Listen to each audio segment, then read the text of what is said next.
Morning, ladies and gentlemen. Good morning. Great.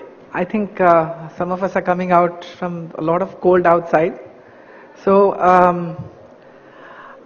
so great. I think we couldn't have found a better time and a better location than being here, the beginning of the year. I'm sure most of us have gone through a lot of strategic plans for the coming financial year and must have had some chance and opportunity to look at what this year and the next few years have as future for us.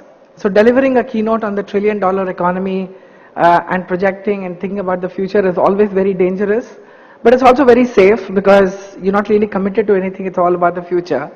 But at the same time, we always tend to overestimate how quickly things can happen and how some things can get extremely delayed in the way we are imagining the world.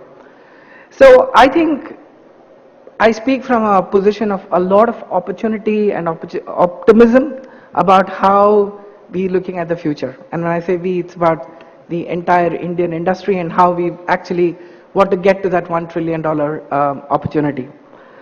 So I was just thinking in my mind that, when I was going through the theme, I thought there was a reason why we're thinking about three very specific things about when we want to get to the $1 trillion economy.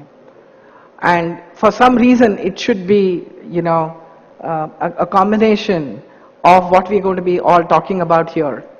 And so when I sort of reflected, I thought I should speak a little bit about the future of work, the future of marketing, and future of technology. That's what this entire conference is about, and that's what I'm going to be speaking about. A lot of this is not really into the future. It's happening as we speak. Many of us are very ahead of the curve. So for some of you, it might think, why is he talking about something which is already happening? But there is a spectrum, and obviously there is a challenge in being able to speak to each sort of segment differently. I think the opportunity is clear. It's math, middle class, and mobile. That's the way I'm looking at the India opportunity. The math, the huge amount of technology power, which is symbolic of the huge computing power that we have as a country which is very, very naturally inclined towards analytics, towards science, towards technology, towards adoption of technology. Yes, we've had a very, very long past, but that has not deterred India from looking at the future and adopting technology. In my career, especially in the last 15 years, I've seen that India as a market adopts technologies much faster than most other geographies. I've been fortunate enough to launch a lot of products which were really cutting edge in several of the organizations that I work. And I've seen with proof that Indian companies adopt technology much faster than what we expect them to be. And they are not just the first beta customers, but also customers who can now grow to scale. And that's got something to do with the way, we're looking at work itself in India, which is the next point that I'm probably going to come to. But math is clearly our strength. Come 1991, I think a huge opportunity got opened up for us in terms of a burgeoning middle class, a huge number of people whose economic aspirations went up thanks to the liberalization that happened at that point in time. And I think many people like me in my generation were huge beneficiaries of that in terms of the quality of education that we got, the quality of life that we lead is significantly better than our predecessors. Now some of it might look very weird to the existing millennials because they were born in an era where things were already very different from the way they were just 15 years back. So if you look at it, it's been a very short speck of time where a lot of change might have happened. Of course, given the way we are all very restless. We are a very young country.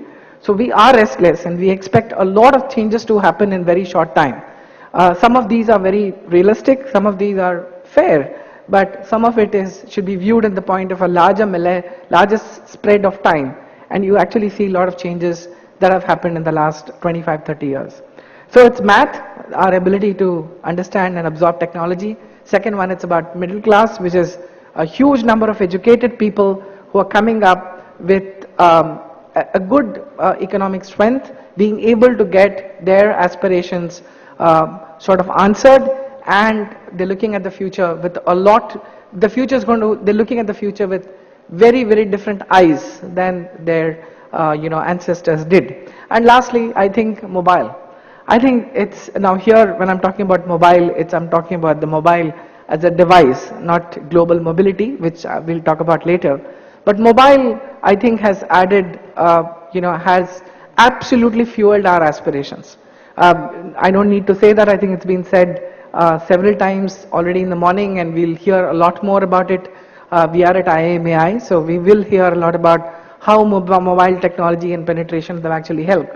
But I think this is what we did. As a country, we just leapt frog several generations. There was no desktop generation. There is no laptop generation. We just came from nowhere, and now we are accessing the internet and harnessing all the power that's there on the internet directly through the mobile.